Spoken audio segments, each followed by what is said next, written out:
n'a jira ala ye ko gaskiya mana kɛ min ye an bɛ k'a lase kun ma o la an b'a ɲini ala fɛ an sira hɛrɛ la yarabi ala ma wuli hɛrɛ yarabi ala k'an bɛɛ sababu ala k'an sago d'an ma ala k'an laban ɲini ala k'an jase yɔrɔ ma an bɛ yafa fana di an balimaw fɛ musokɔrɔbaw ni musokɔrɔbaw ani denmisɛnninw silamɛ fɛn o fɛn bɛ kɛnɛ kan an b'a ɲini bɛɛ fɛ u ka yafa an ma silamɛya yɛrɛ bonya kama an ka sumaya ye nka sumaya in ti an yɛrɛ dama nɔ ye sumaya in dɔ nɔ b'a la dɔ wɛrɛ nɔ b'a la an ka ɲɔgɔn ko fɔ o ka wusa a ka da karamɔgɔkɛ kunna ye kabini ni dugu jɛra ni Ayidara bɔra ka sigi a balimaw fɛ ɲininkali ni jaabi la fo ka taa se fitiri ma Ayidara sigilen don ni ayi bɛɛ n'i ka baara don ala fɛ minnu ta ka ɲi a la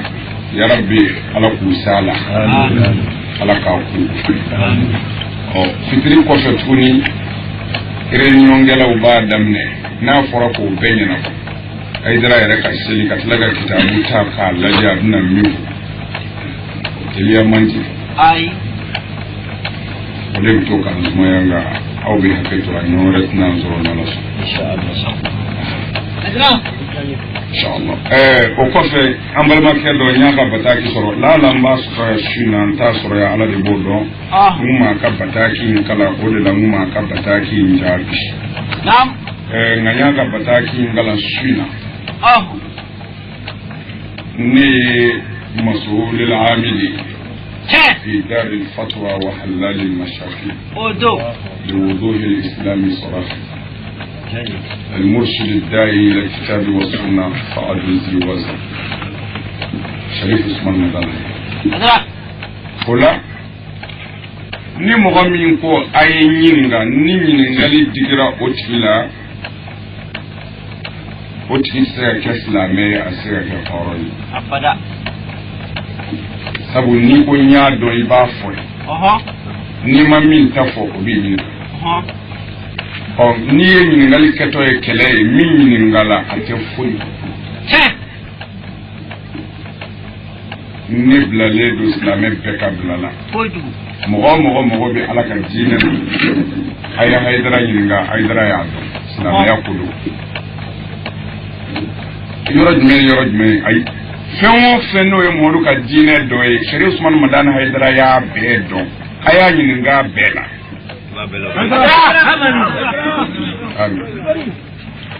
ne m'a fɔ e y'a dɔn dɛ ne ko ni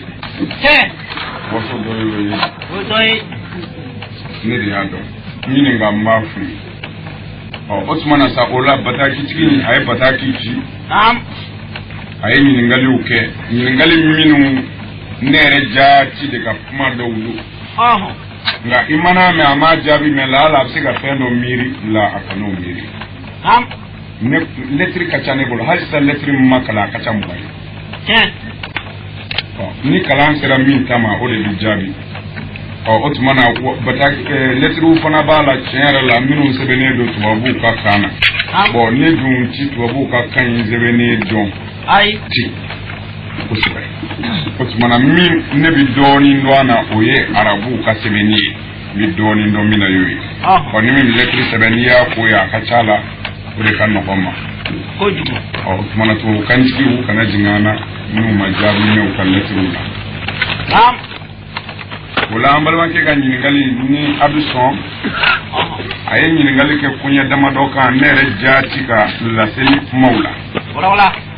n b'a bara caya ye komi n'i m'a jaabi sisan ne jalaki don n'i ko i y'a dɔn i b'a fɔ nka kalanw ka jan ɲɔgɔn na dɔɔnin fo ala ka se ka kalan ni faamu de di mɔgɔ ma pour kalan k'i nafa n'o tɛ Ayidara min kumakan filɛ nin ye a ma kalan aw tulo b'a kan na aw y'o dɔn a yɛrɛ y'o dɔn ala y'o dɔn nka a ma kalan d'accord a bɛ min kɔni fɔ a y'o dɔn kuma bi yan silamɛya yɛrɛ sirilen tɛ kalan na koyi kira Muhamadu kun t'a tɔgɔ sɛbɛnnen dɔn an ga ka noni ke o ka kuma badinyo de kono na shi mo se ka don halibi kula ambalma ke kuma nedel aye sadr ma badu aye ngal ke ni ko don aya ke ni famille sabu aye folike aka bataki damne na fuli ko nyumana ka labani fuli ko nyumani ya fadeli fanay ni fenyira letri na nayin toro ala ya shire ale ma dabo fushi kama fuka jini ni ko nyumande ko jugu ika letri ci yoro nyana ko jugu sabu ya ci yoro no bi jini ni do islamaya ala ma ke iko neko ni islamaya o ma be ko kafir ne ma fa Adra ala de yafo ala ko turi wa tasmu bi hablillahi jami'an la tafaqahu la me wa ayno min ala ka juba kelela no la ilaha illa allah muhammadur rasulullah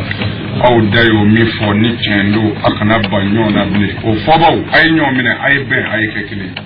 akana fara ne ala ko bo ni mo mi ko ala ekele ni muru ala ka chide ni era ko ala ekele muru ala ka chide me iko ala iko anga be ne karsa tebe wa man ya'si Allah wa rasulahu adra amalo ka amba yini kan aya to dafa ala ko ni ma minye ne ala ninga kira sosodu ko sarafushi to la janeme ko adumine Allahu akbar Qur'an ko nga inna na ni dalwe aka fiere adra njara ne dalu bi ñoo wi de dalu babulu akoma anara ni Qur'an aya do e katiya yado amo ko kon tato ai on wud dalu lamiyat dalu de Qur'an ni Qur'an e tatala ne tatala ni wuli balna na mi so ma ci jakku ya adra anana ni dalu jumenya komma akwabi ni nyinga folo ni ko islamo ma be kafiriyara ko tare mbir mu fo sayyidina ali ani muawiya tay adra akoy olu ka kala kara nyema ya nyina muawiya ali islamo chama halakirala o mbir mu fo sayyidina ali kafiri de yo tare muawiya tay kafiri ou bien islamé ou dole parce que ne ko islamé ma ben ko afiyara ala ko ci ale ko muawiya tan sidna ali ma ben ali bi kuntiya nyine muawiya ta ba nyine ko islamé ta ma ni toro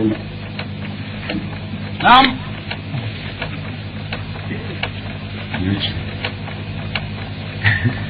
ana andalu ha wani ngali nyere abi ko tse ka pati adra nana domba yenyo zoro sa e ka pointi ngaku ai habani adra wala nakani deme amin mi ko ambal make folo aka farati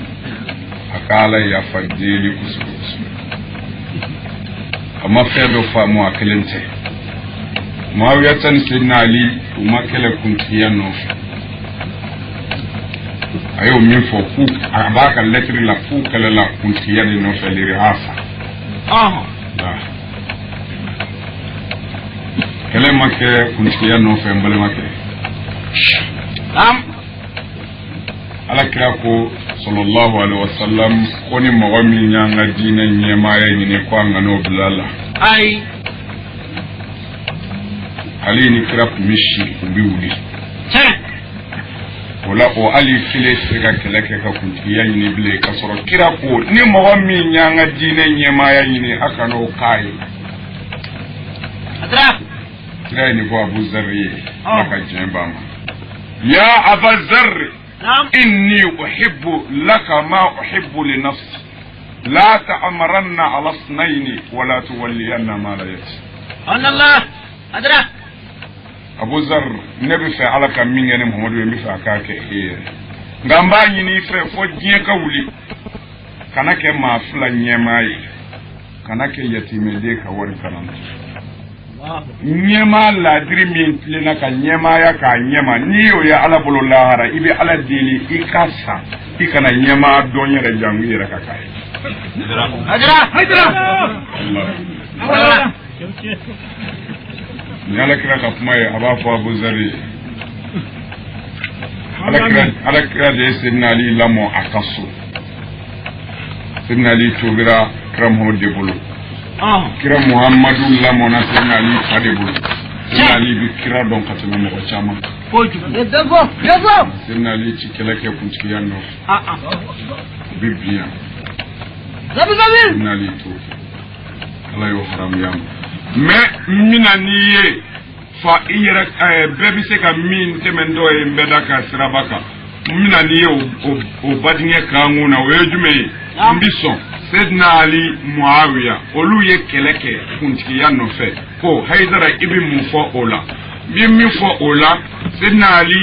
oni Muawiya ta mana keleke kuntiki ya no fe Haidara ti fo ola ko ube alijina na ko sabu Sidna Ali ka ko ala kira salinye ala kira je tanjati ko hal nu sara boli so kono bido alijina na Sidna Ali bolula Haidara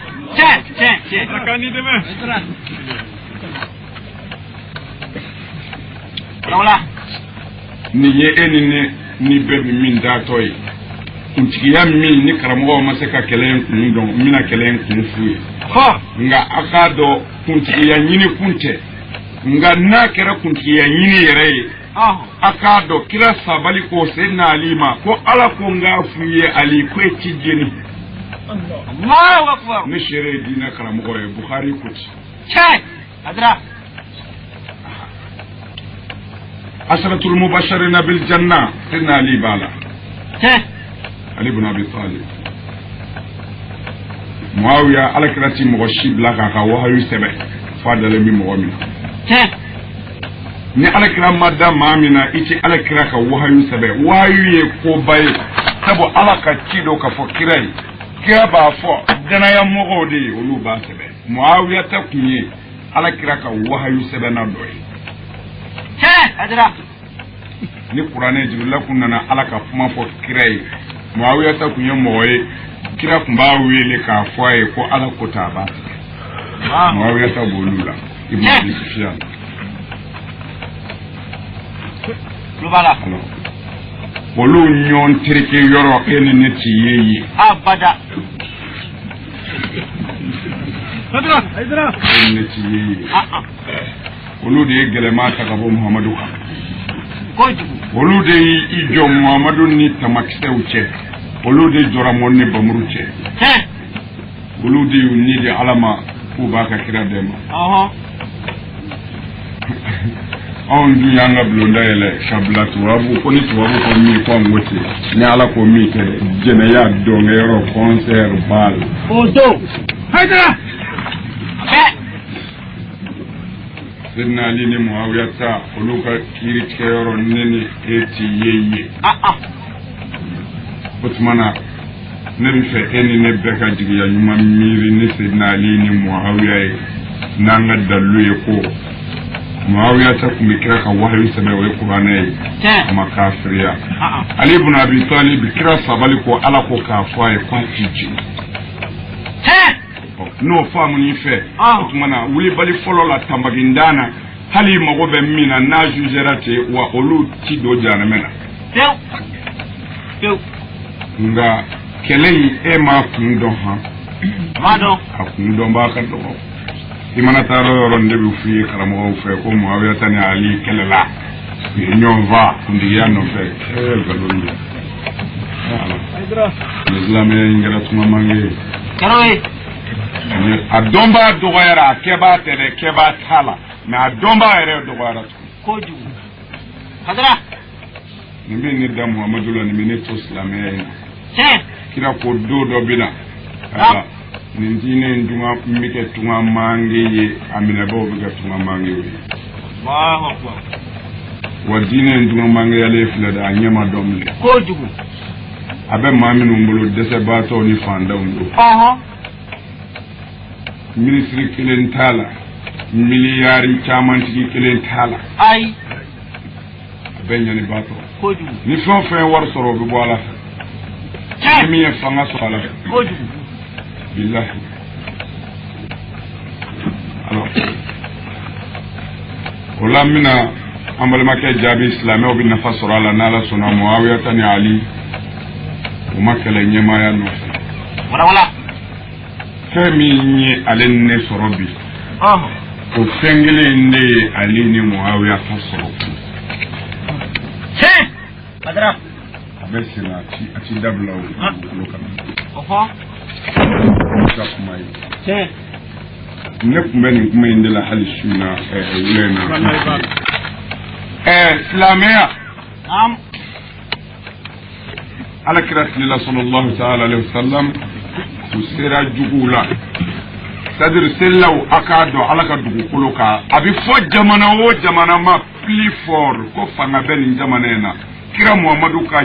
diinɛ y'a bɛɛ mara o jamana ci fɔ Faransi ka taa misiri jɔ fɔ Poitiers ala hali ni ne tɛ silamɛ ye ne bɛ silamɛya in dɔn i b'a dɔn mɔgɔ bɛ fɛn dɔ dɔn i t'o la o ne b'a dɔn kojugu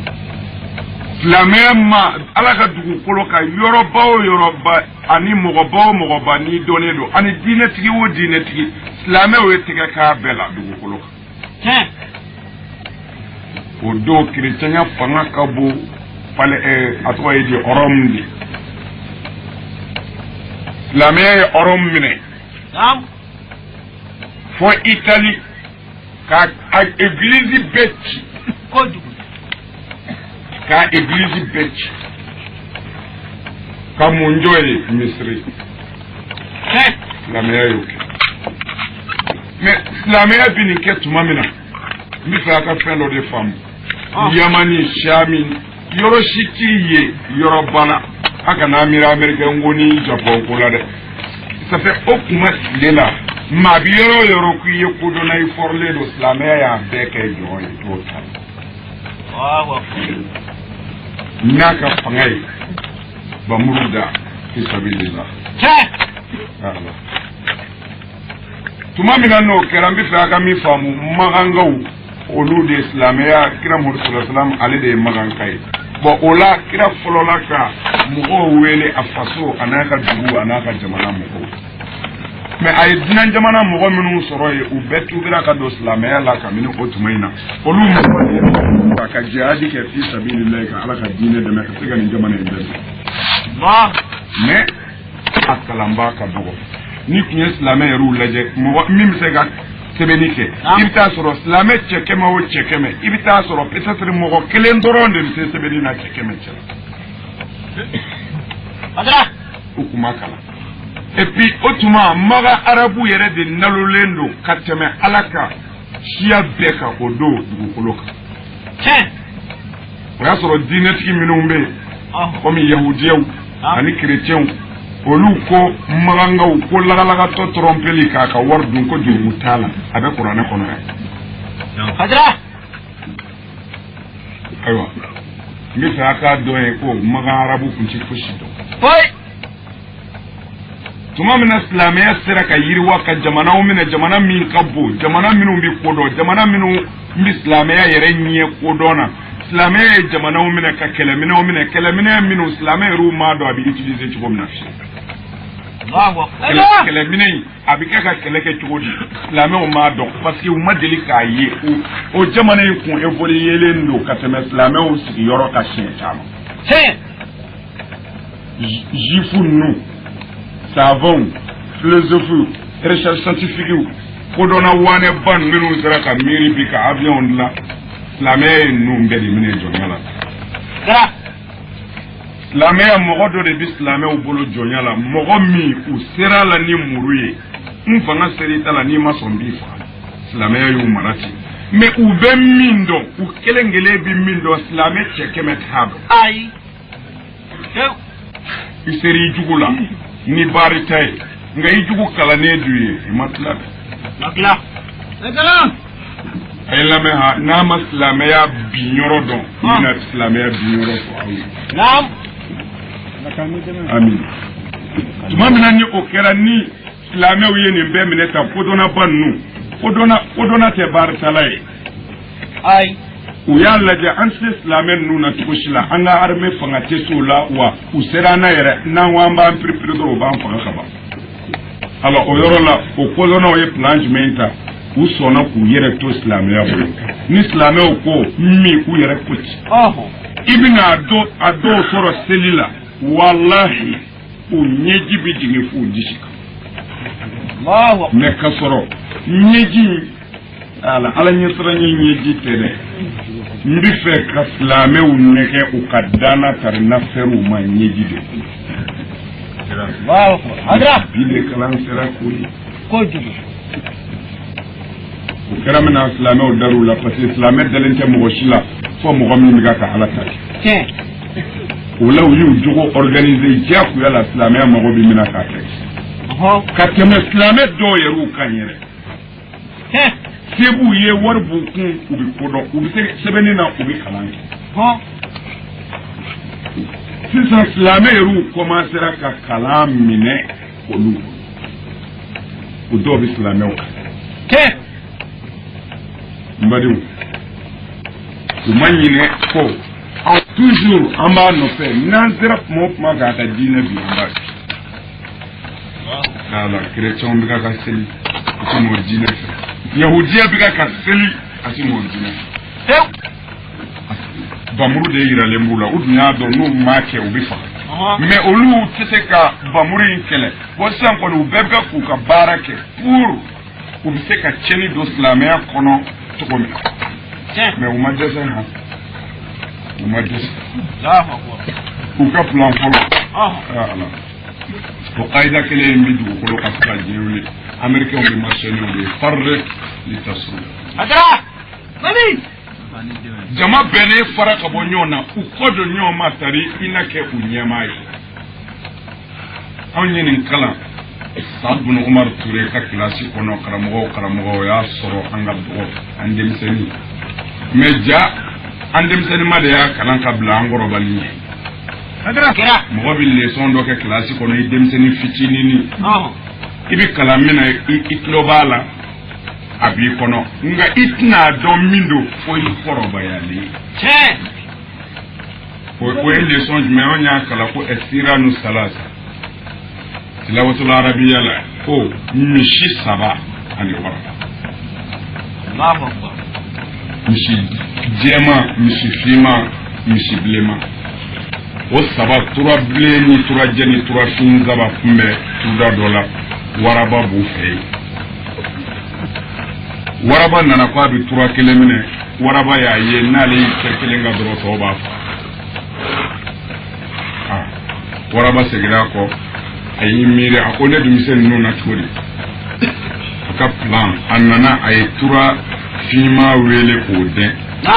ka bilenma wele ka jɛma to yen a ko a m'a ye aw bɛ dumuni kɛ hɛrɛ la yan ne yɛrɛ bɛ nin kun ye kɔnɔ yan donsow dun bɛ to ka munumunu yan an bɛ sutura la koyi tant que an bɛ nin kun ye kɔnɔ nka danger b'an na walima bɔnɛ b'an nɔfɛ tant que tura jɛma in b'an cɛ la parce que donso bɛ se k'ale ye yɔrɔ jan ni donso dun y'a ye yɔrɔ jan aw bɛ dɔn dɛ u bɛna minɛ ka taa bila a ka baara la dugu kɔnɔ ye o tuma na an t'a lajɛ a ka jɛ tura jɛma in kɔrɔ n k'o dun ni n'aw ka balo hɛrɛ la yan tura fila ye ɲɔgɔn ye u k'o kɛ waraba ye tura jɛ k'a kɛ a y'o dun kɔngɔ y'a minɛ siɲɛ wɛrɛ a nana a y'a ye hali bi ale sigi tura fila la ɲɔgɔn kan a y'i deni turafin ye a ko e ɲɛ tɛ bilenma in na o wolo ti jɛma in dabɔ nka siganan b'a yɛrɛ la e ye mun ye o ko la ni n b'o bɔ yen an bila k'an ka balo kɛ hɛrɛ la ye ko o fana ye tiɲɛ i bɛ se ka o bɔ a la waraba ye turabilen ye fana k'a kara ye o kɔngɔ y'a minɛ siɲɛ wɛrɛ a nana turafin yɔrɔ la ko i b'i labɛn han mini ju a ko i b'i janfa wa a ko e m'i yɛrɛ janfa wa i siya ye tɔ fila min ye i y'olu ja wa i tilen k'i dun Allahu akbar. Ika sebe kabla ko ufara ika seku. Adra. Ayo walo ko. Kira. Otumana ni nyoro ina islamé yani islamé kemeka patron minu nge jonyi recherche scientifique ngolo sa bon ngolo olu minu islamé bolo jonya la no ga ka sele misiru kono ka soru mada ala la usrane mem murunye nam umanyine fieu contre islamé abu kono abe utora mamna islamé o dana ya soro adola ko ni me ala fesa nam utora ka islamé o application Mogabula Wesedna Umar Wele ka fencha manfo do Wesedna Bakar Wele ka fencha manfo mbalma ke nibiya aidarabna wala daji mashina ili samba kemeke ita do mingere ka jini kojugu Aidra la meya dabla la kamini sanja kojugu wallahi aja ministan jam islamiyya dabla tuma mina no kera alakira banana sallallahu ta'ala alaihi wasallam Aidra tuma mina kira banani dalindo o dugu nunu ye Sayyidina Umar wele nam dena ye ka yira la Umar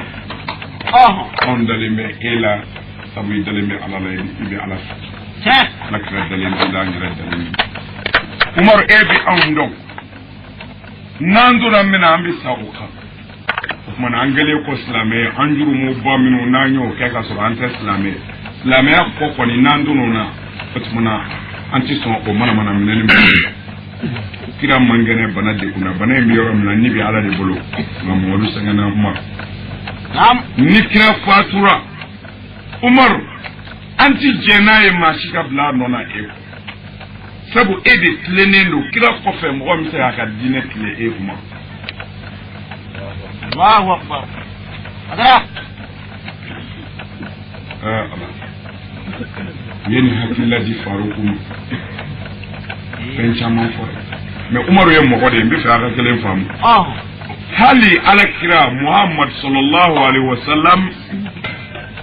kira Muhammadu bin neke o kana au kaba ko ya kira ya de koro ye ala ye mo mi ci nga mo mi nya ala ye ote akana nyina Muhammadu kunye mo woni e bi se kan negen tuko mina kira Muhammadu yere bi neget mais mun kun se ka ke kira de kun se ka nege ka ala ka dine ci sabu ala yo leydu dama ne bi njanu ngadina se mo bi nege an nege na yere kira nege na nafiki ufe ka mace jugu foye kira hujiri na foye kele labe abina ta do kele jibrila ka soro kana ka foye ko ala ko ni nafiki unani ma ni ngoyi ko yani ka bi mo kai ka ko sega sega kan na tani wa qur'ana kono ya habani nabi ne jangwa sabe adama de ni minga famu boyendi tay siraminka obi nege usraka kira shito la kira ya tola wali ya tola ne dalembe alala ani ne bi fembe do e kini ai alors ne dalembe alala no de fembe do e ikuntna avion do pando e ko wali do ka marti do oyo ya la folo ai dew alors dalembe alala o krote ko e bi ga ko be ke ubi ko be shido la olawye Sayyidina Abubakar fanande nda soro kira ka bana de kunelo ay to ni bo yininga ko ala kira fatura ka Abubakar to mini ay yininga probala wallahi Muhammadu ma fatu Abubakar yana Allahu akbar ma fatu yana dew ni be dine ndo de ga ka fo karamo o yininga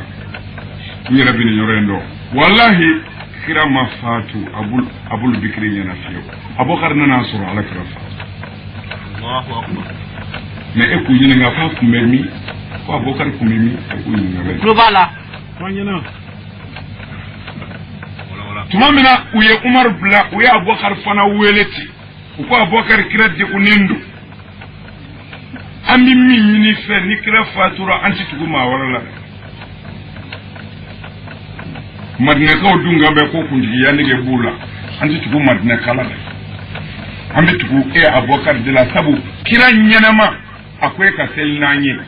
wa ni kira fatura ni moma kwa bi ka nyama ye ambo aminyo ba ka nyomba la diri ngo anti kuma Islamu ni bega ka bo dakile uni ko jugu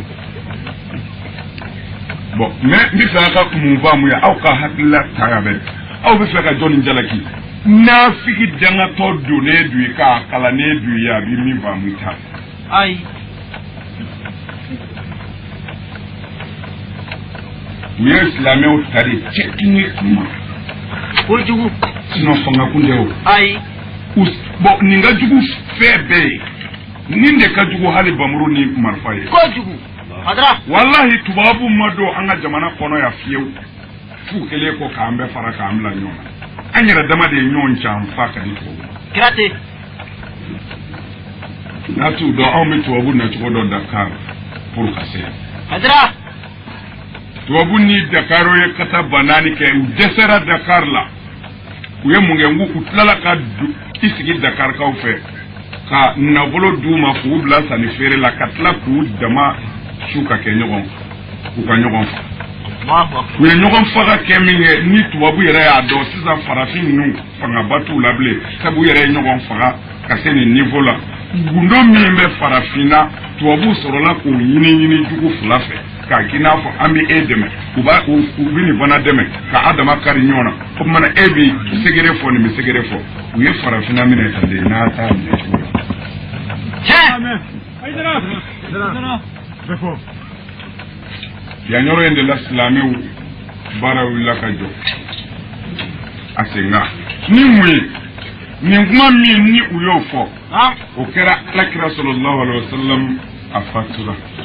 kira fatura Abubakar nana kana fini bo kira nyedala kasura fatulendo Abubakar ya fo be ko ayo akado ni ngwa mi kuma mo de boto mo ko ni fatura meni mo gombi ala bato ala biye ala tisa few Abubakar yi jo kani fo islamewi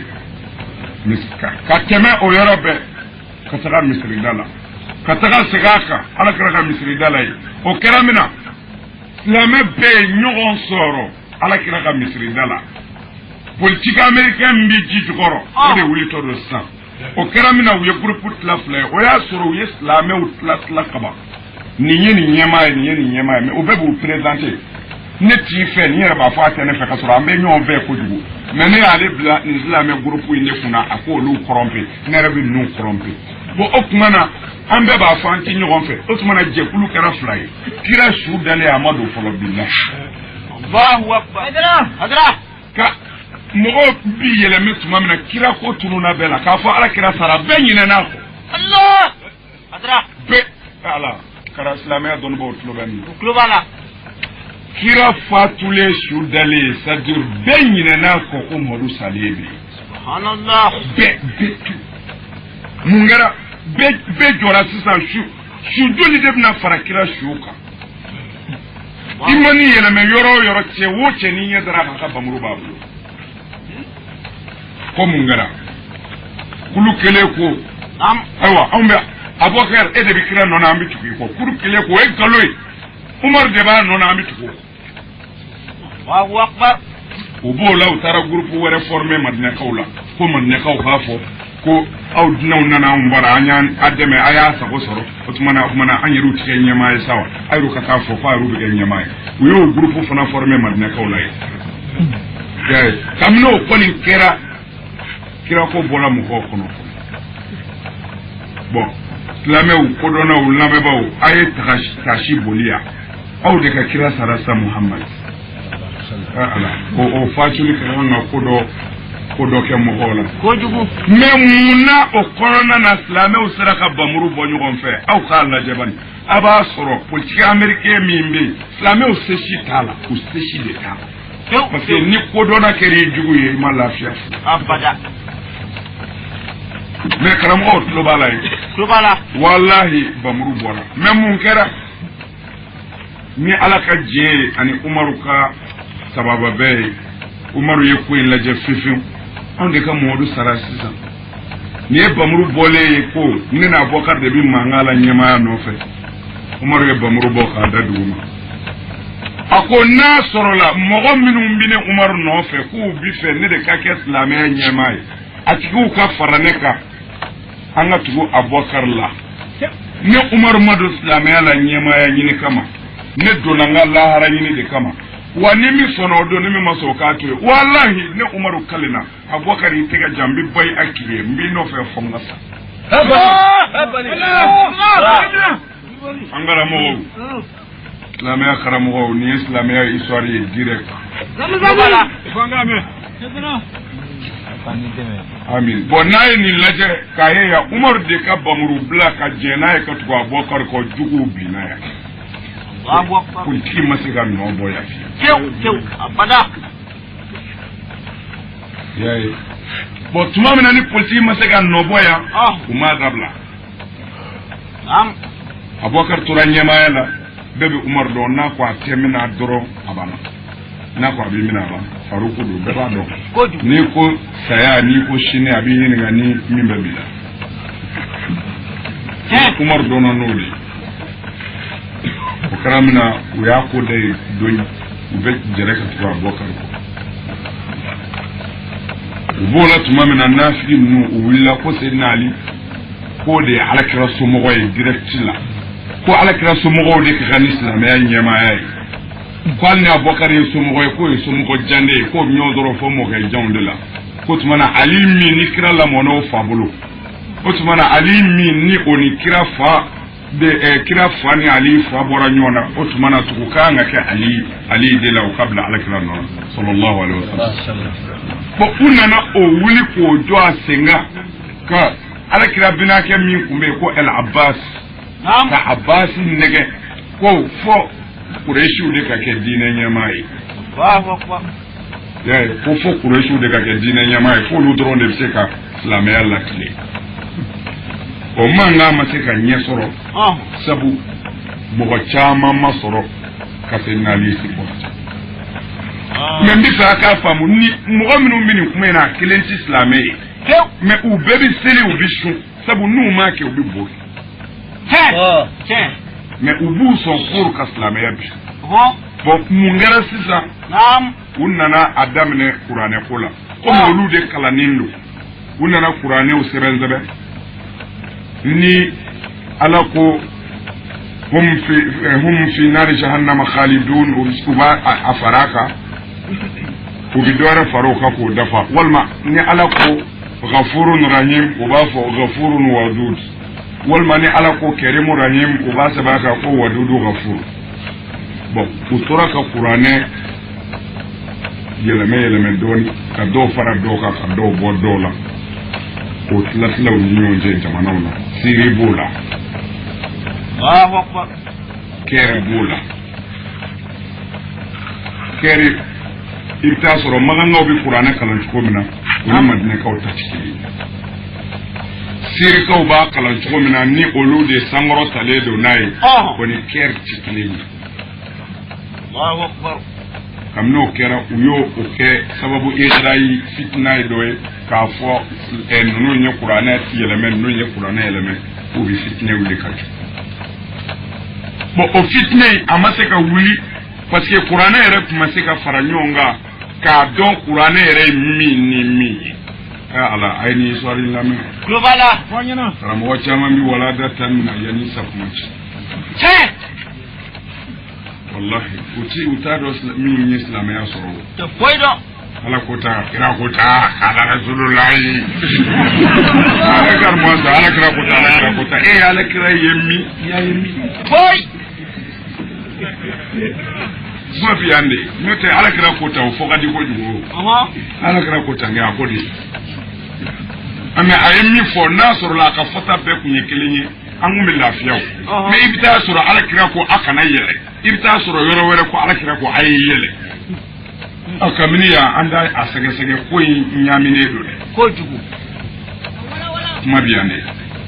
aslame utuma mina ni ko kera uyu chesri qur'ane ko masaka marché ko la ka fitne wuli mais fitne bi qur'ane ko no fa ama bi fulu ubola u ka mɔgɔ formenen dɔ ji jukɔrɔ o nana Seydina Umaru faga Abu Lulatul Majusi u ye mercenaire dɔ sara tant que Umaru bɛ yen fitinɛ tɛ se ka wuli sabu ni bɔnɛ kun ko a bɛ bɔ dɔrɔn Umaru b'i sen d'a kan ni mun ye a y'a fɔ ko ila sulhi wal bay'a ni min ma sɔn a y'o faga ne Umaru ko tɛ ala fa Umaru y'a ta kɛ ten Umaru bɛ sigi fanga na don min na a ko silamɛw ma Abubakar fatura ne Umaru b'a nɔ na nka n bɛ kelen fɔ aw ye walahi Muhamadu taara ka diinɛ to cogo min na ni ne Umaru ma dɔ fara a kan ci fɛn bɔ a la nka n bɛ kelen fɔ a ye makruhu ye haramu ye c'est-à-dire ala ko haramu o b'a nɔ na ye min yɛrɛ kɔnnen don hali ni haramu tɛ ne Umaru y'o yɛrɛ haramu ka fara hali makruhu Umaru ye makruhu kɛ haramu ye a ka kutuba fɔlɔ a ko silamɛw ne y'a ɲini ala fɛ ni ye Umaru kɛ kira ye ala ka ne Umaru dusukun ja ka hinɛ banna ka magari banne na wale jugu kɛla Allahu akbar halaje abi kitabu jumɛn lajɛ a ye Muhammadu Rasulullahi lajɛ Umaru ka kutuba fɔlɔ la a sigi don amiru yani silamɛw ka ɲɛmaaya la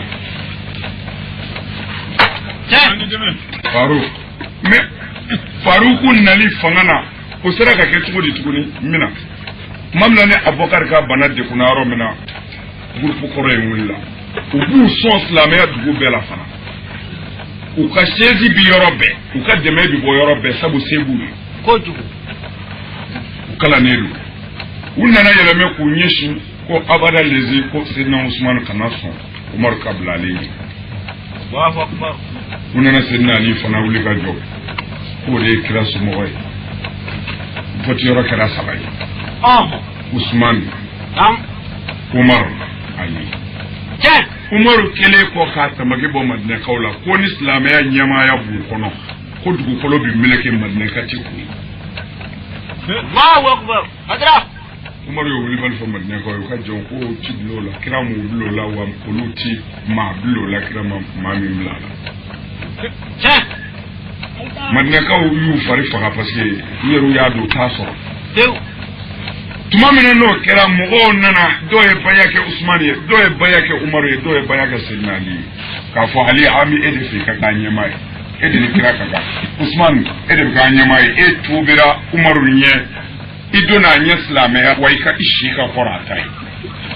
Seydina Usman tun ka kɔrɔ Umaru ye a si ka kɔrɔ a ta ye Umaru Seydina Usman donna silamɛya la Umaru ye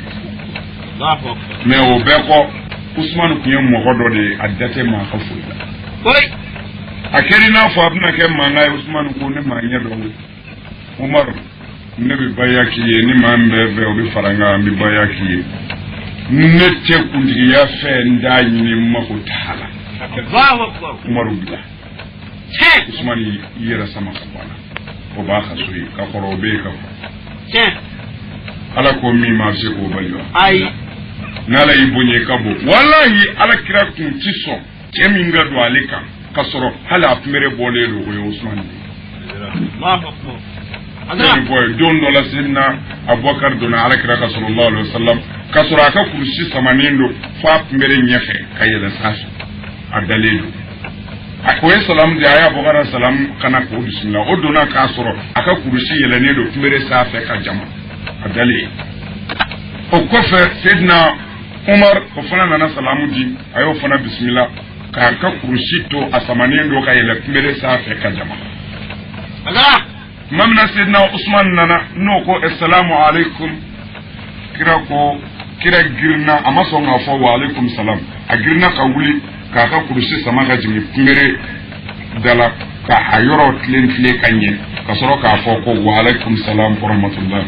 fadal o kɛra min kɛ Usman don bon kira ka journaliste kira ma foyi kɛ a ka ɲɛnamaya fana a ma ɲininka min u ye kira ɲininka a ko kira nin an kamana gan ni buranya don Abubakar y'i buran de sabu a den bi Abubakar ni Ali de kun don ne ko Umar Abubakar Ali a ko ni buranya don Abubakar y'i buran sabu o den bi ni buranya don fana Ali buran sabu idée beaucoup. Mais Ousmane fana idée beaucoup. Mais pourquoi idée menengo ni idée beaucoup? Il m'a son qui c'est d'attou. Mais nindo na c'est d'attou. Ako nyingali kalama ko ata to ngam maloya muhoma. Ala kamele ka obi maloya muhomi mawa. Allah! Adra! Wani fazilna. Mandema. Kira willa kasi labe. Kwa ayato nga same muhoma. Adra! Ala kamele ka same na muhomi ma. We kira ni nga ko chibole kira ko wallahi ni jibrila ko njole do ma ne bolo nanje to. Ambe kumana. Akwambo la doro Sidna Usmani iye kare fara abinan Jibrila girna ka kama bara nyonga ka je anu Jibrila mungara ako Usman bila kai ako odelayi kama njere nyonga ako wallahi ala bisame Usman ma on meleke rubi malu ya Usman Allahu Akbar manil fard Allah manil jabbar Allah manil qahhar Allah manil samad Allah manil muhi Allah manil mumit Allah wahidu la ilaha illallah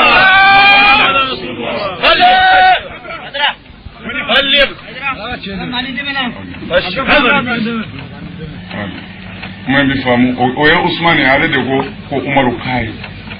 ne sin tala Allahu Akbar Usmane yi simbola bo Umar de kara khalifa ya 680 sidna Abubakar la nam dugu de sara tuni ko parce que Usmane je bo ola 600 sidna Umar ale ka khalifa ya madogo mo shila na ko mi ni yo sako doro abi tasma wuli la Europe ko Umar tuta to koloke la me o seliore o tumana Misri se ya seliore bile mais ni ko Misri e jama seliore ama fi dede jama bi se ka soro ni Misri kono nate en nay mo go fara nyonga aka go khoro e du abi soro na mo go fara nyonga aka blonda la du na ka gere ndama willa ka seli jitadu alors jama ti soro ni Misri se wa abi soro seli dagara ka soro Misri te ni jama valeur do o te Misri e o e jama di Odo no jelero rakaka ko jugu alors mais Misri jora de li halali mashakil lil muslimin ko islameu ka ko gele mi wuli yani na yon soroi inyebe chesena abisegela ka mu yesi soro butel fere de ya afenga eye pikir ke ay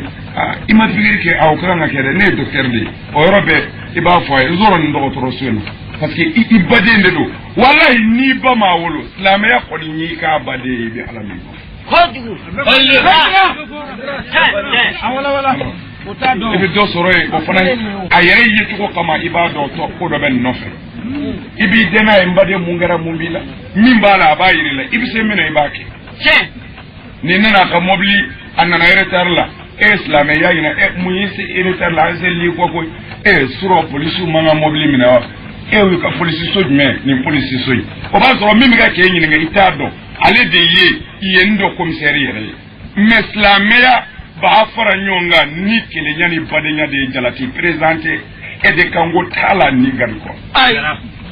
adra balir alors aba fi madro tika mobili no fa abadi ma parce que ale islamia ka devoir yodi otumana misri tora ode kama mumba o kaso mumbi islamia do kama na gwambi kafiru labe me mungama angama anga mufonyo yanga alaka dine minati anga bamuru ta katayro menkele islamia desele do muna amako be muna islamia ka nyonga nuni nyondo badenya ni hine misiri jora yende kama etitane kaso netite kaso otumana alako ay yoro do labe aya foko ene alaka so yo tema tai ay nyonso wala afra misri ma ala kaso no yorote ni misri kara ala kaso ni badenya ni keleyan islameo jerelite ni ko ala bi shiyede i kafiriyara sabu yala doya o ko fe misri jol de bedu kelena mana ala jol de islameo ballo otmana ni ala kere kelenye ni misri be kera ala kaso ko do ni famu de yoti ali gloso ye ala taye hali jina ya ke soye ala taye ko jugu idara mais muna ala ma fata do parce que ala temmi fe o de bi keye o la ala ko ntaf bon ala ko misri ne ka soye parce que ala bi mi fe o ke ba o de bi takai sunguruba fayi e ko do akote balligh balligh balligh Sayyidina Umar atara misrila asellan islamiwi naam nya fi nyana tukomna umma go bi mina sa qur'ane ndoro pour que ka qur'ane ko indabla karamo ni ko dona bawle no le bola al mawdu alaysa Usman la ay Umar Usman tabana Usman yele tire Usman mason mi Umar de tawliya to jota ay ko Usman ka kira mo le ara Usman ma yoro ay no yele es no ma julati tellement famde bon tuma mina mbiga kami fosta Sayyidina Umar tuma mina ni anana misr la abna islamé o seli o ya soro o force armée kele nyi labede ni mi fo awiye sisa ubi seli ubi shun ubi jagabo ubi islamé o tek ay tew usoro la kam obla o ko saraka nafulo chamando ma o ka Umaru mele ka Allahu akbar baro ala dina muli bali fola shite o mami faka ma yindi da ko bi faka figa jenu tariman family ko fara na Umar no fa so ma da fajiri seli ko Umar yi joram na ko Allahu akbar ka kalanda min Abu Lulatul Majusi biyen mine de babulo amba fama ko subla naturulila nala sona ka turule ci ay Umar jolento fajiri sella ay muru ndo Umar ko bi mamna aturu Umar ko islamé ma ko to int Allahu akbar aya ka histoire la mais abdomba islamé Umar ko ne sogora wow ne seli de ha on day ngota ay tew kitabu minum bi ni histoire dima uba fiye ko anana riwaya lo ko Umar sogora do mena do ko almami tan wolobla do ba do ya ko min sahara ko sogoma da kele naibul imamula Umar sogora ni joni Umar nyana min kabbi nam uma fayo do Umar faga urru harra do Umar faga la ma fo few Umar de kunyanga almami bien turula la kanto sella seli kabbo Umar yi la même mana do sella ine ala de bala direct ala kira ko ni enyeta la ko ala nyebe tiens ni islamé ko doron takbiratul ihramina Allahu akbar ine ala de bi nyonye la sisa hal ni enyeta ala nyebe ko jugu anga kira ko ola ni islamé ko nyeseli damne ko kunta do mi mbesi mi bien turu Umar la exemple la na soro la Umar ku ye kalanke masalan ni Umar ku alhamdulillah ni bien turu la ko ne sogora Umar bora kabi almami de o yara be naibul imam mimi bla almami ko fe gaseli o ya soro amake on tay o ya soro bazen tigite ni yeki dugule nyete dugule ndo tek la ministry bengedo o kunti naibul imami bada jonde kumike naibul imami min dalembi alala bi almamiya shartu o de almami ko ajira maybe sigi yorobe ni sigi ubi black ubi boss na trifen bojugo wala ko mamina Umar boraka bi mo min bi almami ko fe on nani do Umar nona na soro la Umar boraka bi alhamdulillah usna ka damne rabbil alamin rahmanur rahim o yakalan ke fuha kibiri o kumere minene exemple do ayo so o bina almami o fana ko fe mo nana takbiratu fli kibiri ibri ka wulini islamé o wulila katu tetru ayo so fi sujud ko tetru leto o naibul imamiyo o nyoni ka boy ki tetru ka wulini islamé o fajiri arakan fla wallahi Umar fagado islamé ya selika ba qabla musoro bada musoro selima tien kafiri mu dan tala kamya Haydara balligh c'est naibul imami do de bi almami do se nyoni na se ka joli ki bloqué ka joli seri ka boy pour até ka sikatu Allahu akbar sigara bato sebega ka nyoni mais dobini ibiri obisa obisigara la dore bina ibiri onona fi sabilillah we fajiri arakam flaselika Allahu akbar nunu olu abisiga folu ma ku bisidi ko jugu mais juma ka anga mitri fale juma na ala kama ni do dala ko ko photo do na muruba bulu bebe bo ata ala almami ci tan khasu ay ala ko yo do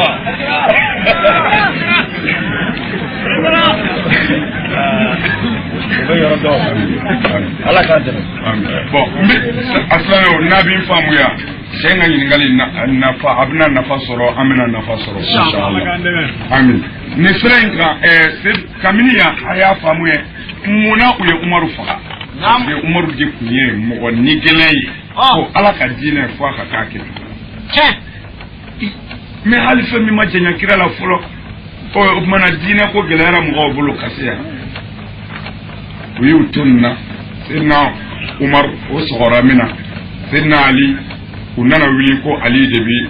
لالا دوكو عثمان دبي لالا نعم بون مي سيدنا علي كا جماعه ومنا وليت موت ما جماعتي علي parce que سيدنا علي كن سيكا جماعه سورو منا et سيدنا علي et dona islamia la idim selima kado islamia la ni fanga nation do itisra ala tala ki deme ni jalagala ni se e mo fa faga ka u ka duci iye mogo ka nyemogo faga iye kintigi faga iye boli kuntigi faga o deun de fles la me ala bi arankini jugo abu kono mayne Allahu akbar o mayne iye mi ku fala abu kono wala senna li kunti mo soro ni ko kereta soro ali de biduguma be ka mo ko ta ko jugu parce que utaf ay bon wala ali maseka ali kunga foi seka prota otuma parce que imana me bitani doni ku bi don o kasoro jo senyeri la jamakula bon jo se mun ci ale la parce que mo minu islam ya chama mbe jaku ya islam ya do ali de yu fa fa ku de un jaku ya tu olu ci fe ay few wala ali magay bon Ousmane kelen a wajibi ali de kaka sisa islam ya ka je naam tuma mina Ousmane blala islam ya ka nyema ya la naam o de y'a sɔrɔ sisan kuranɛ ko juguw sera ka mankan wuli a la o y'a sɔrɔ mankan ba wulilen don siri juguw fɛ kuranɛ ti kala sa nin ye haramu ye nin ti daga nin bɛ daga c'est-à-dire kafiri ninnu y'o o fɔnkɔɲɔgɔnya don silamɛw ni ɲɔgɔn cɛ ka bamuru d'u ma o kɛra dɔrɔn silamɛw ka lasigiden bɛ o ci bila Seydina Ousmane ko a ko kɛlɛ bɛna wuli kuranɛ ko la akira ko kan Seydina Ousmane ko xanno Ousmane be Qur'an ko jugu Ousmane ko ka hufazu wele kana Qur'an wane minu ye Qur'an ndo min ye Qur'an do Ousmane ya ni islam ya Yoruba bela kana nuye mais ama fuye ayen nani ke ama fuye ayna mina ublanna akwayena tuma mina na yu bejere kenekelenga ako awele kuye mi mangan chale do Qur'an ko la do ko ala kota do ko ama fota do ko ni mbala do ko ni ta ambatuma na mingera sisa comme kaba Seydina Abubakar ye Qur'an jere nyonga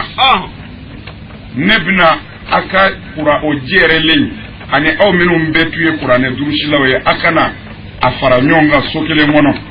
aka be kelenga na nyonzo so yoromina masalan to flala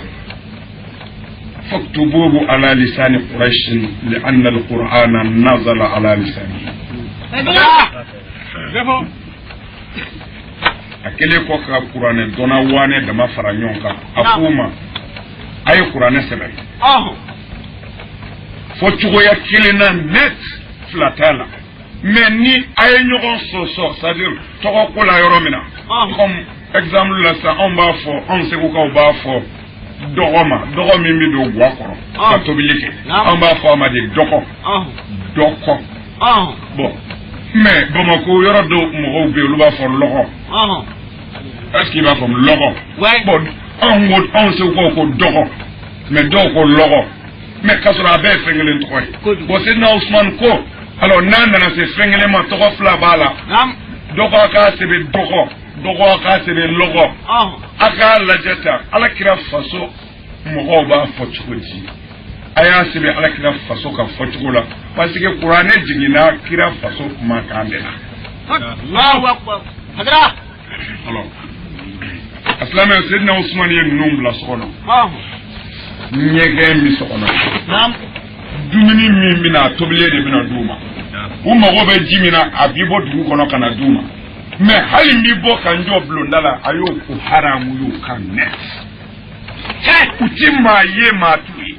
Allahu akbar to bi tasigi ku binu ka tota ni bezo mbe mine ba se be ka ablai abita ka kala mindo abinyana bo kitu c'est-à-dire kena mama tu ye uti kena mama sirango son nafigi do kana na ide do duma ko fara hadra sidna Usman yudu sokono kandi ku fazul ka fara Abubakar ka Musafu mi Abubakar ka majmuatu alwahi min be Qur'anana ka faroka ko ya soro okumi alakira muso dobolo marala yo mene okume haksa de bolo yo mene Allahu akbar sidna Umar de muso da Qur'anen nuskainde ko bolo yo mene kanji Usman ya ji ku fazul no ukalaje umana nu ma be yoro mi ngako sebe kureshu ka kumana o tumana be o de fina tla beche be ko de fo ni mimma o fo o bi faga Allahu akbar mais est-ce que islameru beni jidon yere ko ni ngara hoy tuma ga dogo karamo o beni ngalama ko ni ngara ga islamela to foida tuma mina no nuskha sebena sidna Umar ka mugonnu uya declarer do mina ko tlakera sa nam Usman yu labo aslame be faranyonga aywa ni ma hake inde kuma ambolo ni mbara ina wa unana ko tlakera afleni be alaje bo ko tuma comme nini ndedo kaba abini chama dladla uyedda ma dodlala utara dobla siri mais sidna Usman ka o kitabu boleni hali shinu sogoma Moscow flerobi akurane hali shinu abe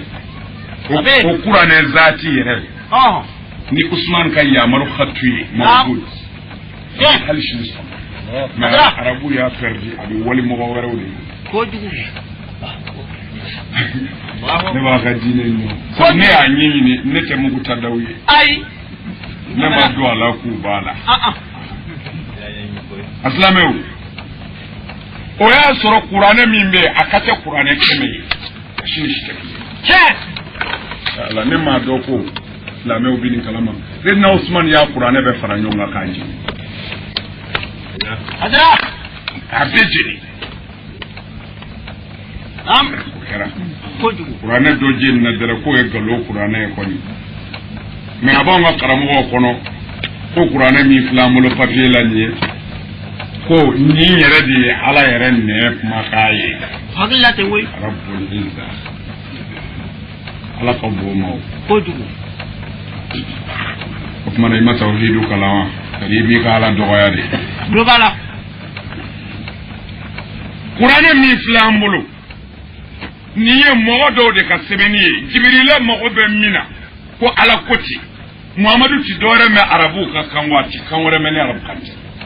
jibrila bina o arabu ka de faye ko ala ko muhammadu ika do jena yayi haramu yiku no kere modu ba ka sebeni kala be wele turan si do wele ko bo jibrila na na fo insa ko ala ko jena yayi haramu ko islamé o kana jena ke shi maintenant journaliste ba sebe togodi ale jibrila ma meri ai ala ko jenaya ye haramu islame o akana jenaya ke fiyo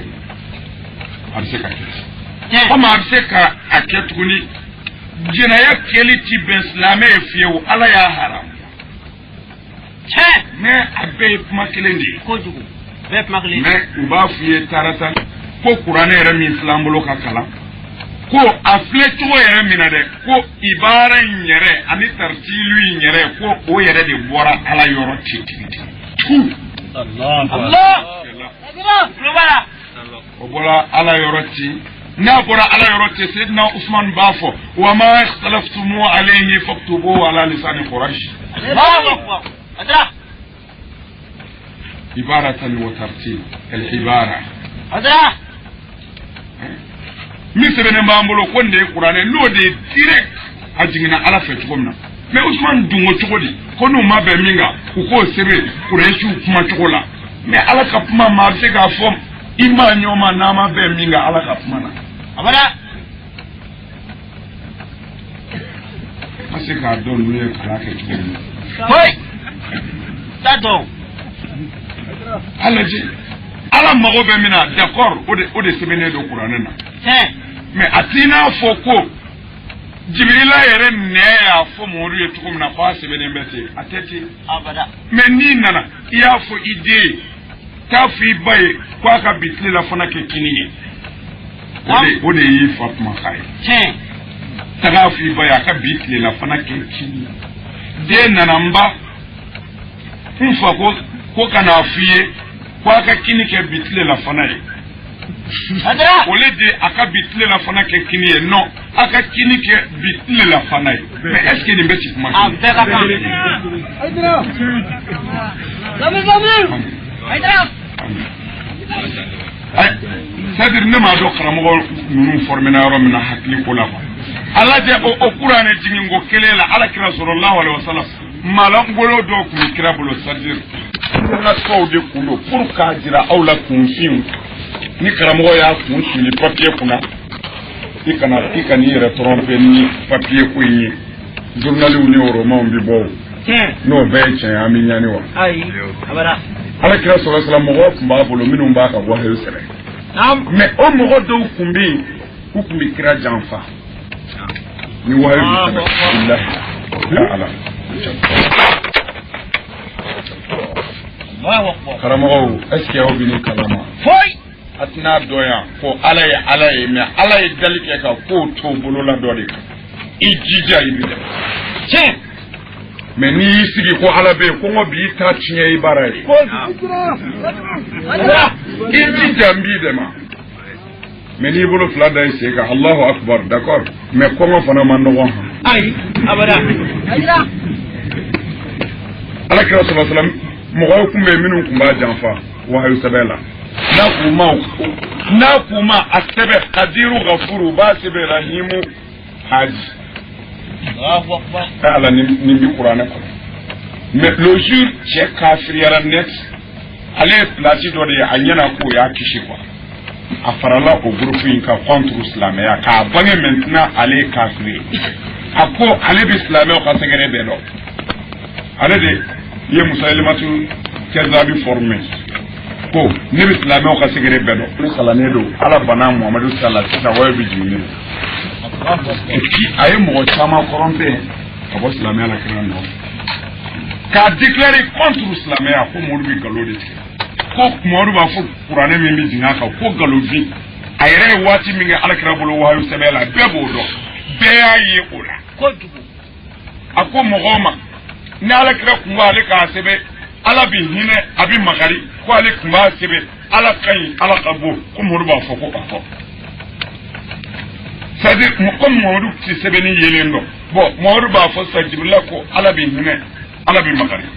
bon cɛ b'a sɛbɛn ala ka bɔ ala se kɔrɔtalen don bon c'est-à-dire a ti mɔdu ka fɔta sɛbɛn a b'a yɛrɛ ta sɛbɛn bon ni a tilala tuma min na kira b'a fɔ i ye min sɛbɛn e k'o fɔ tan o tuma na ko ale b'a fɔ kira ye ala ko ta mais kira yɛrɛ ye min fɔ direct ale t'o fɔ dɛ ale yɛrɛ ye min sɛbɛn dɛ ale b'o de kalan kira ye ko kira b'a fɔ a ɲɛna yɛrɛ ko kira b'a fɔ a ɲɛna yɛrɛ k'a sɔrɔ kira ye min fɔ a ye a m'o sɛbɛn dɛ et puis a yɛrɛ répété tɔ a m'o répété dɛ a yɛrɛ ye min sɛbɛn dɛ a y'o de lakalan kira ye sisan kira b'a fɔ ko o don parce que kira ye fɔlɔ min fɔ kira yɛrɛ ɲinɛnen o mana a bɛ fɛ ka mɔgɔw la faamu ko kira kun ka kuranɛ fɔ ye ziirinda de ale bɛ fɛ wala a k'a si dɔn i bɛ tila k'a fɔ a ye a t'a dɔn mais a y'o de démontrer bɛɛ ye o kɛra sababu ye ka mɔgɔ tila bɛɛ bɔ silamɛya la subhanallah silamɛw nana kira ɲininka ko cɛ in bɛ k'a fɔ tan a bɛ k'a fɔ tan ko o bɛ cogo di kira mun fo silamɛw ye ay kana mɔgɔw ye tulo b'a la kira ko kisi nɛma b'a ma a ko cɛ m'a faamu de a ko n'ale kun ko a ma a sɛbɛ ala ka ɲi ala kɔrɔtalen don a b'a sɛbɛ ala bɛ hinɛ a bɛ makari ko ni a seginna k'a kalannen k'a sɔrɔ a y'a la nati contraire ko ni n ko min kuma Jibrila b'a fɔ ko walahi Muhamadu ala kun mago bɛ nin de. Allahu akbar.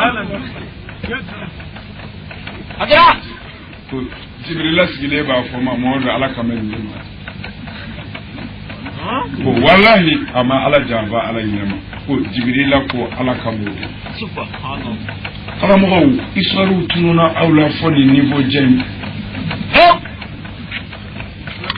Amin. Asilame tuma min ni o kɛra o kuranɛ ko in de kɛra tan ko o kuranɛ ko in jugu kun y'o de labɛn kɛlɛ kama ko Seydina Usman a y'a seko bɛɛ kɛ k'i sen da o masiba kan pour silamɛw ka bɛn tuma min n'o kɛra u tagara silamɛ dɔw lasu ko n'u ma Seydina Usman faga ko Usman mɛnna fanga na sa san 10 ni kɔ e kelen de bɛ ka silamɛw ɲɛmaaya kɛ ko Usman y'a somɔgɔ bɛɛ bila ɲɛmaaya la. Ko Usman ku k'a lajɛ ko ka Usman boyi ko et puis ko Usman ti ala kira fɛ fiyewu. Allahu akbar. Et puis u nana ni dalilu ye ala ngo ni jugu kɛra ko dɔnna ye ala ta k'i ye n'o tɛ ta ci. Ko jugu. Adra. Sira ko dɔnna ɲɛ kana dɔnnibaa kɛlɛ a man ɲi. Abada. E bɛ ɲinɛ dɔnnibaa ti ɲinɛ dɛ a bɔ yɔrɔ ka ca. Ko jugu. Chrétien minnu bɛ jɔnya la silamɛya bolo ani recherche ni kodɔnna savanbanu hali bi u jɔlen don fo silamɛya ka bi u b'u sɔn o kɛra min na u ka ni politikiba in nana ni mun ye sisan u nana yira ko Usman ko abada Usman ti alakira Muhammadu fɛ fiyewu e k'a lajɛ alakira ti Muhammadu fɛ Muhammadu dara a tɔgɔ di Usman ti Muhammadu fɛ Muhammadu dara Usman na fo Muhammadu ko Usman ma Muhammadu den dɔ furula Seydina Usman ma o den fatura dɔrɔn alakira ye denmuso wɛrɛ d'a ma a yɛrɛ denmuso alakira denmuso 2 de furula Usman ma o de la u bɛ Usman wele ko Zunurayi nɔrɔ 2 tigi parce que a kɛra denmuso 2 furu wallahi 2nan fatu don alakira ko a ma a ko Usman a ko nin ala ka latigɛ de ye dɛ ko mais Usman wallahi a kun ka di ne Muhammadu ye n denmuso ni 40 kun don n bɛ 1 d'i ma bi n'o sara n bɛ 1 bila a kɔnɔ sini. Allahu akbar. Sabu Usman i ye mɔgɔ furu n'o ye an ka Muhammadu ye nin fɔ Seydina Usman ma ka sɔrɔ kira ma fa. Et puis cɛ 10 min ni ala kira ko ala k'u ti jeni u sara cogo o cogo Usman b'a la. Bala. Usman b'o la. Mais mun kɛra u nana fɔ ko Usman tɛ ala kira fɛ parce que cɛ dɔw kun bɛ yen cɛ in ala kira delila ka a gɛn k'a fɔ a ye kana n'i y'i sen ye Madina n b'i faga kira delila ka dɔ gɛn quoi k'a gɛn ka bɔ Madina pewu kira fatulen u y'a fɔ a ye ko a ka sɛbɛnni kɛ ka ci Abubakar ma peut-être ni Abubakar sera k'a bisimila a ye lettre ci Abubakar ma Abubakar ko tiɲɛ yɛrɛ la tuubi bi ala yafa jɔn ma nka ala kira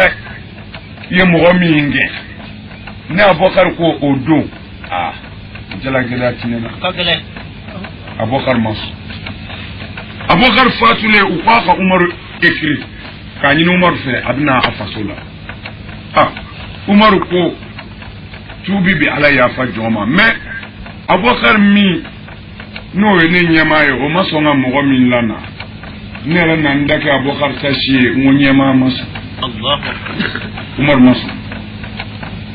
Umaru n'u y'o faga a ye Usman bataki ci Usman ma ko yala n bɛ se ka na n ka denbaya la wa c'est-à-dire n bɛ se ka na n woloyɔrɔ la silamɛ de don a sɔrɔ furu la ayiwa a bɛ seli a fana bɛ la ilaha illallah rasulullah de fɔ a bɛ su bon Usman ko na anw donna diinɛ na Muhammadu de ko ala ye kelen ye anw kun bɛ boli sɔn an ye boli bila an bɛ dulɔ min an ye dulɔ bila ka kɛ ala fɛ ni ala ma ban anw na ni e yɛrɛ seginna ala ma anw tɛ se ka ban e la n'i bɛ ala fɛ i bisimila i faso. Allahu akbar. Adra. mais a ye Usman ka jugement in lajɛ wallahi a ma fɔ kuranɛ kɔ mais jugu be min et puis jugu be ka nin chende shuta kwa ka Ousmane écrit pour ka kan ko jugu Ousmane sona kan nalima annana jugu tula ka wuli yaay Ousmane ci krafe di ay dina chen Ousmane bolé do islamé ala aka ko shi islamé ka islamé du se confitne do islamé la contre Ousmane mais l'islamé mi ndimina tiko contre Ousmane no yimiri Ousmane ni kirache Ousmane yemine o tiki miseka parce que wallahi ala kira de la kan yi jo aka min baruka do la ako ala ne ya fara Ousmane ma ala mba yini fe ka ya fara Ousmane mais ala kira mun jabi ako Ousmane wallahi ala ko ayam ma ba bi wolo vla nto Ousmane ye minun ka kani janame Allah adra aslamew akana yina tariku ko de na yina no ko doro ni mo yina ni boro ko doro imako bisa ko jugu ala kira le nani ke akaso ono so fe mi blada ala kira ma soroka du amso ma soroka Allahu akbar ko mo gani ala kira ka demayala kira wulla ka seli parce que ala kira ka nye joro ko miseli de la mais mo ma koro do ko mo minu ba fu biseli ke patron yu biseli patron nyako kira kamana mana gwa biseli o ma shidon kira seli ye audience de ala ka joni ala ci ni kamana gana ko la tro wuli afo Allahu akbar o yoro be ni ala blala face à face min bi fa afrika ala mi kira bla sella mais e jene akela hajidi wala bolo duna dabali dugu kala fama sura fa minana e na ala bi audience de ni jana met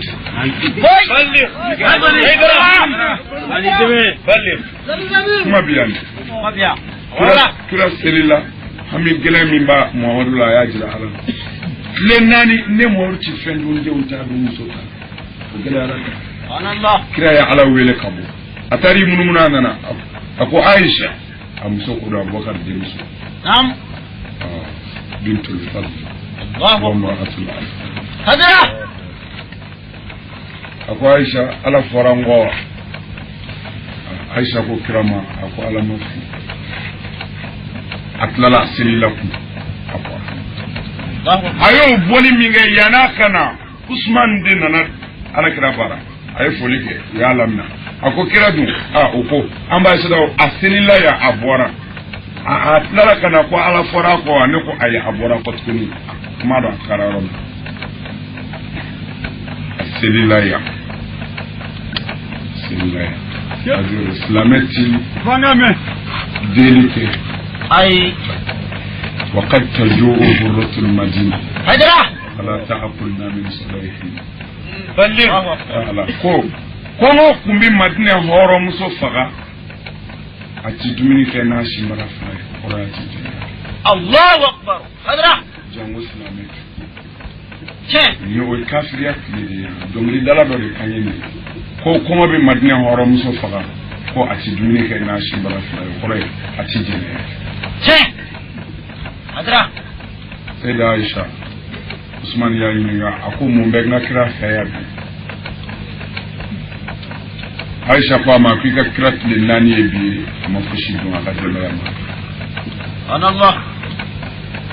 Usman burange ya ala kira de yugo te ko ni yoji abada mislame ma badi da muslime nyema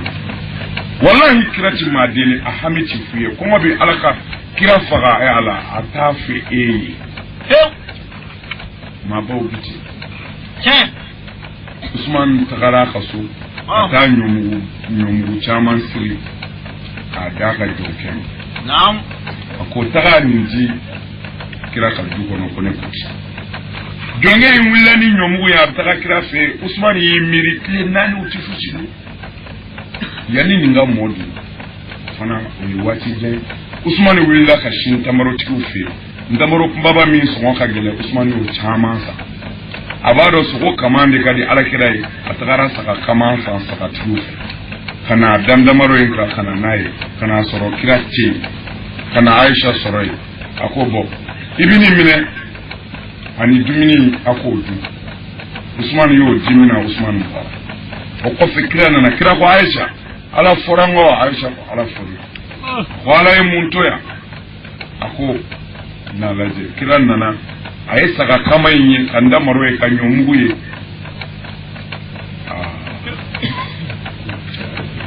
Allahu akbar wallahi kira mi bolo do ala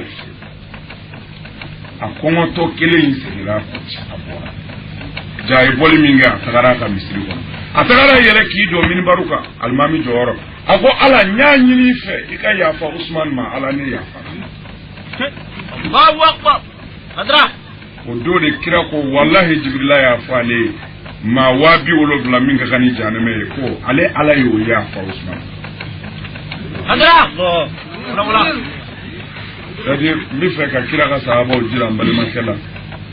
ala on ni te nyonga ko jete ni baye janwa mine ba fo ni manyasa adra anga na kira ka sahaba o ladige ni manyasa da malila nyote anu te pie kilini anga janyona abada ma janyona ni garanti dugu bawe ka bo ala yoro fo eman fo slame do manga siga ala kira ka sahaba do ni ala tala Allahu akbar kote mata yo wala talo nala ko nyake ni bana ibse mina e bode Usman unana ni Usman inde ma mutu chenkunita ko donan nu savan nu philosophie nu recherche scientifique minu be jo ala islam ya bo halbi u ka politique américain am islam ya be ji du ko unana Usman mangoya Usman ba kata kana lettre do sebe ni Sayyidina Usman toy ka signé mo mi ñe lettre sebe kafiri nu nodo kasoro abisele misir la bishu ka lettre sebe ka fo ni lettre mborone Sayyidina Usman de yoro abi tagadi ni ndugu tigema mina Sayyidina Ali blaka taga aw bara ko aga jagadi ama nasirai aka faga ni Usman ko ci ka tlaga lettre signé kasoro ka Allah adra manna lettre kuru wasoro Sayyidina Usman ye Sayyidina Ali wele ka bla ka taga dugu dola fa ka ta jaga mine Ali mata fala bla nam Ali taga to anaka groupe mo go danga to nun tari denka kina fo lettre buluna o bolo dugu dunda ya da ba kama ka kina fo ni cide taga to ni lettre burule do ako dugu dunda la Ali na ga mo na doro u yebe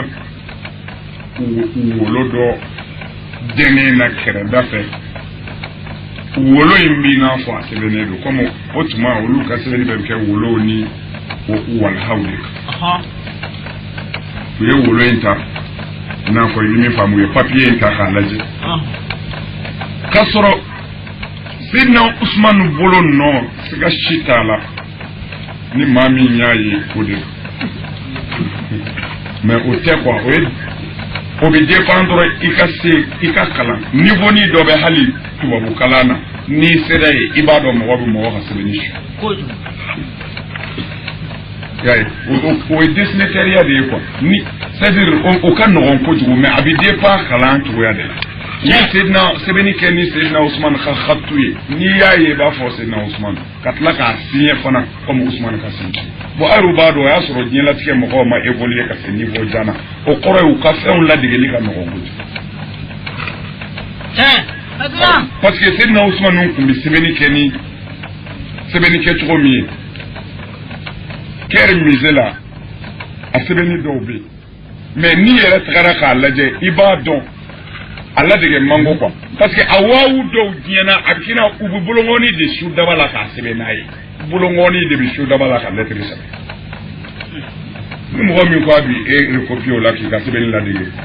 o kan no ko du bon o sebeni u yakala a sebeni men Usman de to ko Sayyidina Ali ko adu fo me ko Usman ci ala kira fa ati kira so mo ko fe Sayyidina Ali ko ingala nya ajmenye we bataki kala membi fa ka fendo de famuni yore na Sayyidina Ali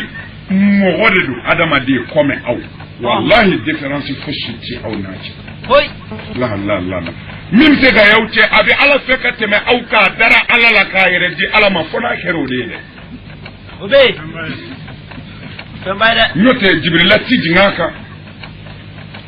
fui senna ali ku min don ay mi kala kumbo de do mais na teme no kadu ala yo wuli bal fi qur'an ko no ko sirane ala ye mi kala Allahu akbar Fadra nyote senna ali ye kalanke ka for abi sebeni ke abi famu don ba bilibile yere kundo me ay akala na de wayu mala ajama yi bo osira ka sinali ay bataki kala me adama dinde do vraiment yoroni na kuma da ran su kuma doni parce que mo godel mani ala kira de kundo jibrila kuma jinga ka kuna ali ala kira te ala maji ay jibrila ti jinga ani ala ti kuma melaga tabo abada sisan koni ala ya an yari wuni famu min bla sinna ali no famu kele de bla am se gan negen ko na arab se gan negen kodu alors wa soro yefinna ali korompe kaba ni tife usman tife aka mgoti ala je jugu islamia jugu de sira islamia la halbe aflu boloni bacha o kala mena sinna ali minu mbaka Sayyidina Ali compagnie kataka duguina o tigi ude olu de ye mogon nuye Allahu akbar billahi uko Ali ma ko mumbi ko fela ko akai akai tede angalena ala boyana Ali fanga ningalan ne kumbe Ali wele kira binake di fanga ngala pour droka kiraya yara de kay ali to khata ken ali kanute ko yedi Iran Arabie Saoudite yorodo Misri ube foi bala ashhadu an la ilaha illa Allah wa anna aliyan rasulullah ashhadu an la ilaha illa Allah wa ashhadu anna aliyan rasulullah wallahi o misri chama be Iraq kacha a misri be Iran a misri do be Arabie Saoudite billahi Allahu akbar alors mais misri wala be tukuni minu mbafo ashhadu an la ilaha illa Allah wa ashhadu anna aliyan yani waliyullah Allahu do binana ala sabili alwilaya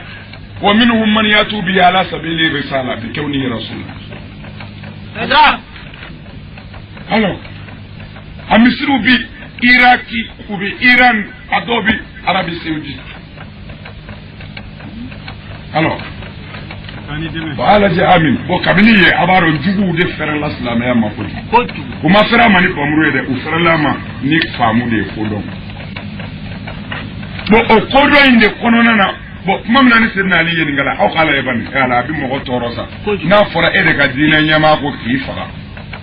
ala wahayu ti jini ka pour ka fiye ngalo ko jugu no yere ni jugu minu mi nyobe ko do ere ni rabarai sirna ali nana mais mu wajibera sirna ali kansa hali nasro la usman ko aleka faka fo aleka akasla ya place jira o karajume sirna ali ma foi fo amakeleke bo o jugu nunu minu nana ul nana manga wili madne ya usman yeni zebe ko khalifa mais ali yere bi bala kula tumamna ko ya soro keleke deunduna madne Allahu akbar kabo fambe subhanallah ko usman ka fagani ala just lebla leg nous y occasionné mais sur le groupe profiter la pour l'islam ya billahi yandi direct unna na usman kaso antu Allahu akbar hada